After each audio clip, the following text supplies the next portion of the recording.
1934 करोड़ रुपए के घोटालेबाज को बचाने के लिए ईडी के असिस्टेंट डायरेक्टर ने 5 करोड़ रुपए की रिश्वत ली। अभी की बहुत बड़ी ब्रेकिंग न्यूज दिल्ली से आ रही है, जहां ईडी के असिस्टेंट डायरेक्टर को 5 करोड़ रुपए का रिश्वत लेते हुए सीबीआई ने गिरफ्तार कर लिया है। और जरा सोचने की बात है कि तमाम घोटालेबाज नेताओं की जांच जो सीबीआई और ईडी करती है, उसी का असिस्टेंट डायरेक्टर अगर 5 करोड़ रुपए रिश्वत लेते हुए गिरफ्तार हो जाए तो आदमी को सीबीआई और ईडी के ऊपर से भी भरोसा उठ जाएगा। और इस 3 से 5 मिनट की रिपोर्ट में हम तमाम बातें आपको बताने जा रहे हैं, जिसे सुनकर आप हैरान और परेशान हो जाएंगे।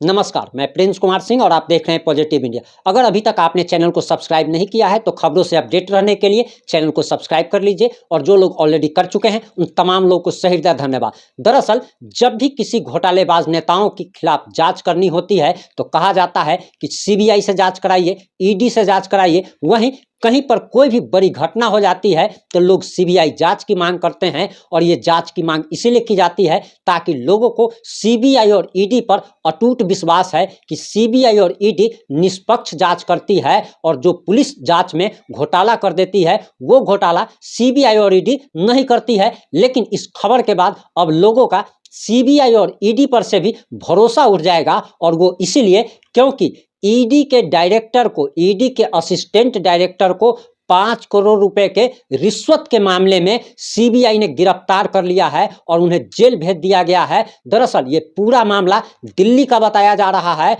और ये घोटाला 1934 करोड़ का घोटाला है। और 1934 करोड़ के घोटालेबाज को बचाने के लिए ईडी के असिस्टेंट डायरेक्टर ने 5 करोड़ रुपया का घूस लिया था। अब उसका खुलासा हो गया है, और दरअसल बताया जा रहा कि सीबीआई ने दिल्ली आबकारी मामले में जांच के दौरान रिश्वत लेने के आरोप में ईडी के असिस्टेंट डायरेक्टर को गिरफ्तार कर लिया है। इससे पहले सीबीआई ने शराब कारोबारी अमनदीप ढल द्वारा 5 करोड़ रुपए के कथित भुगतान के संबंध में प्रवर्तन निदेशालय ईडी के सहायक निदेशक पवन खन्नी के खिलाफ प्राथमिकी भी दर्ज कराई है। और बताया जा रहा कि आबकारी नीति घोटाला मामले में कथित तौर पर मदद करने के लिए 5 करोड़ रुपए की रिश्वत ली गई थी। वहीं आपको बताएं कि सीबीआई के अधिकारियों ने जो जानकारी दी है वो हम आपको बता रहे हैं। सीबीआई के अधिकारियों ने बताया है कि दरअसल सीबीआई ने एयर इंडिया के एक सहायक महाप्रबंधक दीपक सांगवान, क्लेरिज होटल्स एवं रिसोर्ट्स के मुख्य कार्यकारी अधिकारी यानी कि सीईओ विक्रमादित्य और चार्टर्ड अकाउंट प्रवीण कुमार वत्स और 2 अन्य ईडी में एक यूडीसी नीतेश कोहर और वीरेंद्र पाल सिंह को भी नामजद किया गया है। सीबीआई की यह कार्रवाई ईडी की एक शिकायत पर ही शुरू की गई थी, जिसमें दिल्ली सरकार की आबकारी नीति घोटाले की अपनी जांच के दौरान पाया कि दरअसल आरोपी अमनदीप ढल और उसके पिता वीरेंद्र पाल सिंह ने 5 करोड़ रुपए के रिश्वत चार्टर्ड अकाउंटेंट प्रवीण वत्स को ईडी जांच में मदद करने के लिए दिया गया था। वहीं आपको बताते चले कि उन्होंने बताया है कि दरअसल वत्स ने खन्नी ईडी को बताया कि सागवान ने दिसंबर 2022 में उसे खन्नी से मिलवाया था, और अधिकारियों के अनुसार वत्स ने कहा कि उसने आरोपियों की सूची से ढल का नाम हटाने के लिए दिसंबर 2022 में बसंत विहार में आईटीसी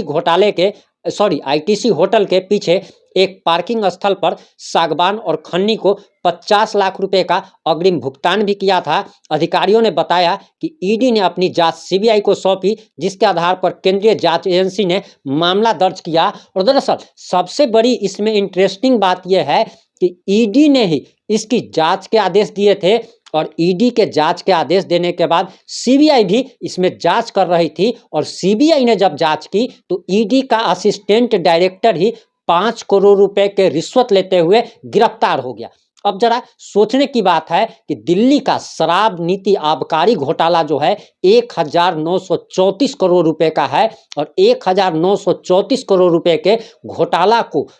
दबाने के लिए जहां तक कि वहां के दिल्ली के पूर्व उप मुख्यमंत्री सह शिक्षा मंत्री मनीष सिसोदिया पर भी 2 करोड़ रुपए रिश्वत लेने का आरोप लग रहा है। वहीं ईडी के अधिकारी पर 5 करोड़ रुपए रिश्वत लेने का आरोप लगा है और इस मामले में सीबीआई अपनी जांच कर रही है और जांच में ईडी के असिस्टेंट डायरेक्टर को गिरफ्तार कर जेल भेज दिया गया। वहीं आपको बताते चले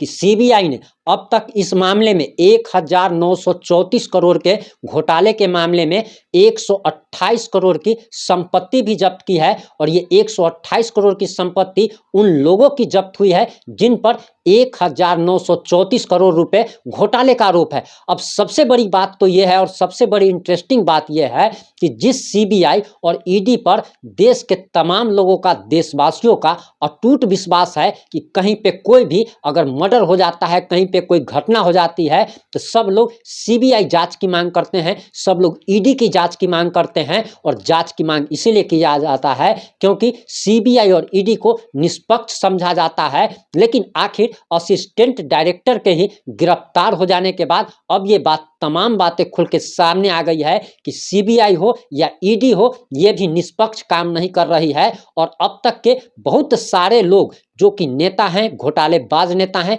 हजारों करोड़ का घोटाला किया है और सीबीआई और ईडी जो जांच कर रही है, अब लोग ये सवाल उठा रहे हैं कि दरअसल घोटालेबाज नेताओं को बचाने में सीबीआई और ईडी की अहम भूमिका रहती है। ये लोग घोटालेबाज नेताओं से करोड़ों रुपए की रिश्वत लेकर मामले को दबाते हैं या फिर जो सबूत होता है उसे मिटाने का काम करते हैं। और इसके बाद लोग ये भी कह रहे हैं कि लालू प्रसाद यादव जो लगातार बच रहे हैं या लालू प्रसाद यादव जैसे तमाम घोटालेबाज नेता जिनकी जांच सीबीआई और ईडी कर रही है, वो तमाम लोग सीबीआई और ईडी की कृपा से ही बच रहे हैं और ये लोग रिश्वत लेकर के इन घोटालेबाज नेताओं को बचाने का काम करते हैं। आपकी इस मुद्दे पर क्या राय है? आप इस बारे में क्या सोचते हैं? आप अपनी प्रतिक्रिया जरूर दीजिएगा। और सबसे बड़ी बात तो ये है कि जिस सीबीआई और ईडी पर लोगों का इतना अटूट विश्वास था, इस खबर के बाद लोगों का अटूट भरोसा जो है वो टूट करके चकनाचूर हो जाएगा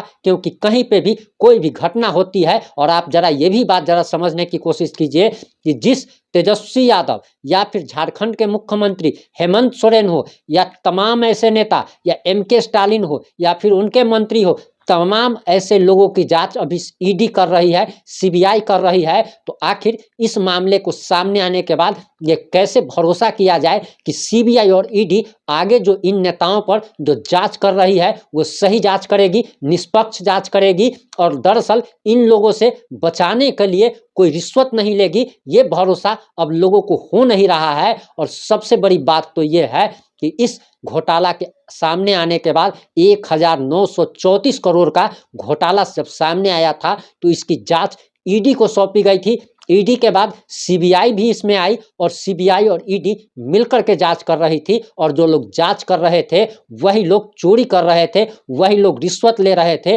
और ये वही बात हो गई कि बिल्ली को ही दूध की रखवाली करने के लिए दे दिया जाए और पता चले कि बिल्ली ने सारा दूध चट कर लिया। उसी प्रकार से असिस्टेंट डायरेक्टर पवन खन्नी 5 करोड़ रुपए की रिश्वत लेकर के 1934 करोड़ का घोटाला को दबाने में लगे थे, घोटाला के आरोपियों को बचाने में लगे थे। इन सारे मुद्दों पर आप अपनी प्रतिक्रिया जरूर दीजिएगा। जुड़े रहें हमारे साथ। जय हिंद, जय भारत, जय जय बिहार।